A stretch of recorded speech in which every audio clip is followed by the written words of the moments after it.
Listo para otra inmersión profunda. Bueno, ya sabes cómo funciona. Tomamos a alguien fascinante de la historia y pues Mm. nos sumergimos de lleno para que tú te quedes con lo esencial sin tener que leer montañas de libros, ¿no? Y hoy vamos a viajar muy atrás en el tiempo para desentrañar la vida y la influencia de Confucio, usando documentos históricos que nos dan una perspectiva única sobre este pensador cuyas ideas, bueno, pues dieron forma a toda una civilización. Es Sí. realmente impresionante, ¿verdad? Ya. Cómo la vida de una sola persona que vivió hace tantos siglos sigue resonando hoy en día. Y bueno, para ti que buscas comprender temas complejos de forma eficiente, pero a fondo esta inmersión te va a proporcionar una comprensión profunda del pensamiento confuciano y su impacto sin abrumarte con demasiados detalles. Totalmente, pongamos rumbo al pasado, entonces concretamente al año 550 y uno antes de Cristo, en el estado de Lu en China, una época de mucha agitación social y política. Y es en este contexto donde nace Qin Qi, que luego sería conocido como Confucio. Confucio, a lo largo de esta inmersión, vamos a explorar su vida basándonos en estos documentos históricos que detallan sus experiencias y el desarrollo de su pensamiento. Y lo primero que llama la atención al examinar estos documentos es su origen familiar, porque a pesar de pertenecer a la nobleza, su situación económica era bastante modesta. Es decir, descendían de aristócratas, sí, pero no vivían precisamente rodeados de lujos. Exacto, su padre Kong era un comandante militar ya de edad avanzada, que lamentablemente falleció cuando Confucio era muy joven. Esto significó que su madre Yan Zhengzai tuvo que asumir un papel fundamental en su educación y formación. A pesar de las dificultades económicas, esforzó muchísimo por darle una educación basada en la tradición y la moralidad. Y parece que esa dedicación dio sus frutos de manera notable porque los documentos destacan que desde pequeño Confucio mostró una curiosidad insaciable por el aprendizaje. Pasaba horas absorto en el estudio de los textos antiguos. Imagínate esa sed de conocimiento a tan temprana edad. Realmente inspirador. Y esa sed de conocimiento se intensificó más tras un acontecimiento muy doloroso en su vida a la edad de 17 años.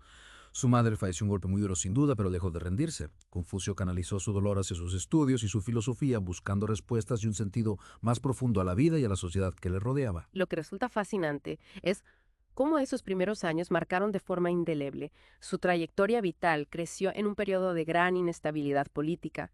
Los estados feudales estaban en constante conflicto y los valores morales que deberían haber sustentado la sociedad parecían estar desapareciendo. Este contexto de caos fue fundamental para moldear su profundo deseo de restaurar la armonía a través de la moralidad y la justicia. Exacto.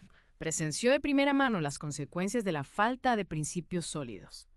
Los documentos detallan cómo se dedicó al estudio exhaustivo de los textos clásicos, los ritos, la música, la poesía, la historia de la dinastía Xu.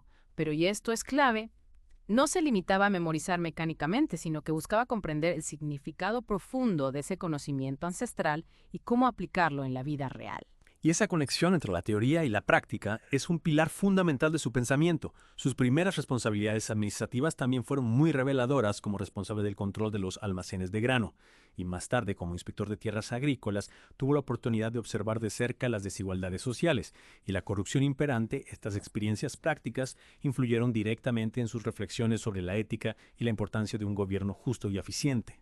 Sin duda alguna, los documentos también mencionan su matrimonio y el nacimiento de su hijo Kong Li.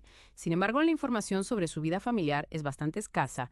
Parece que su principal prioridad siempre fue el aprendizaje y la enseñanza que se convirtieron en la guía de su vida. Y esa pasión por compartir el conocimiento es lo que lo transformó en el influyente maestro que la historia recuerda a medida que su reputación como erudito crecía, comenzó a atraer a estudiantes de diversos orígenes, no solo de la aristocracia. Lo que realmente importaba era el deseo sincero de aprender, y esto era un cambio significativo para la época. Así es, sus enseñanzas se centraban en la moralidad, la virtud y la importancia de la educación.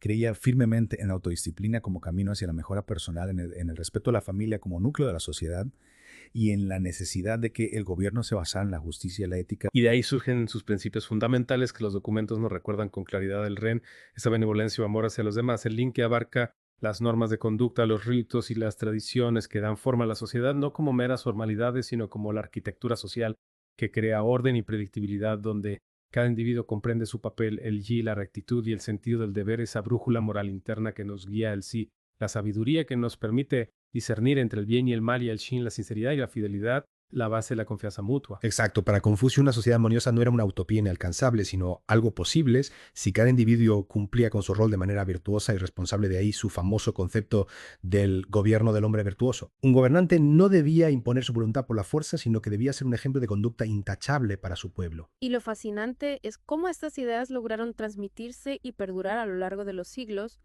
Los documentos mencionan el Lunyu o Analectas de Confucio, esa recopilación de sus enseñanzas realizada por sus discípulos. Este texto se convirtió en la piedra angular del confucianismo y ha influido profundamente en el pensamiento y la cultura china durante generaciones. Y esa influencia no se limitó al ámbito académico a la edad de 50 años. Ay. Confucio tuvo la oportunidad de llevar sus ideas a la práctica al ser nombrado ministro de Justicia en el estado de Lungi. Por fin podía implementar las reformas que tanto había defendido.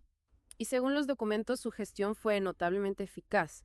Promovió la meritocracia valorando el talento y la capacidad por encima del linaje o los privilegios, combatió la corrupción y fomentó la educación como pilar fundamental para el desarrollo social. Un programa de gobierno muy moderno para su época. Sin embargo, como suele ocurrir, el éxito y los cambios generan resistencia, los nobles del duque, que veían amenazados sus privilegios, no tardaron en conspirar en su contra, y cuando el duque de Luque comenzó a priorizar sus placeres personales por encima de los asuntos de Estado, Confucio tomó una decisión drástica, renunció a su cargo y se exilió. Durante 13 largos años vagó por diferentes estados feudales, intentando persuadir a los gobernantes para que adoptaran sus principios de buen gobierno, una misión difícil, ya que la mayoría de los líderes estaban más interesados en mantener su poder que en adoptar principios éticos. Fue un periodo de muchos desafíos y rechazos, pero a pesar de los contratiempos políticos, Confucio siguió ganando discípulos y seguidores incluso en la adversidad. Su compromiso con sus ideales y su pasión por la enseñanza se mantuvieron inquebrantables. Sufrió privaciones, pero nunca renunció a su misión de difundir sus ideas. Es irónico, ¿no?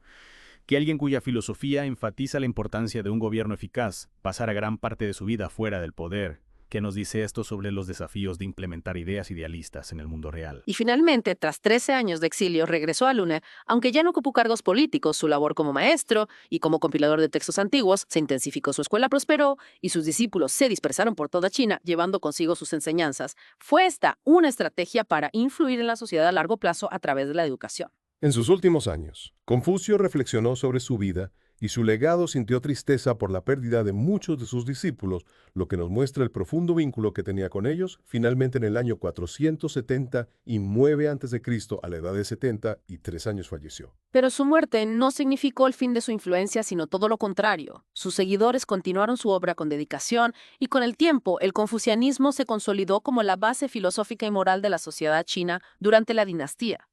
Sus enseñanzas fueron adoptadas como doctrina del Estado, marcando profundamente la política, la educación y la cultura china durante más de 2 milenios. Es asombroso. La magnitud de su legado en impacto de Confucio trascendió las fronteras de China, influyendo en países como Corea, Japón y Vietnam. Incluso hoy en día, su énfasis en la educación, la moralidad y la armonía sigue siendo muy relevante. Y es una paradoja fascinante. Confucio nunca gobernó un imperio, pero su legado ha sido más perdurable que el de cualquier dinastía. Es uno de los grandes pensadores de la historia cuya visión de una sociedad basada en la virtud y el respeto sigue inspirando a millones de personas. Totalmente. Y para ti que nos has acompañado en esta inmersión profunda, que proponemos una última reflexión. ¿Cómo se podrían aplicar hoy en día en este mundo tan complejo los principios del Ren, el Yi, el Shi y el Qi? Te invitamos a reflexionar sobre la sabiduría de Confucio. Gracias por acompañarnos en este viaje.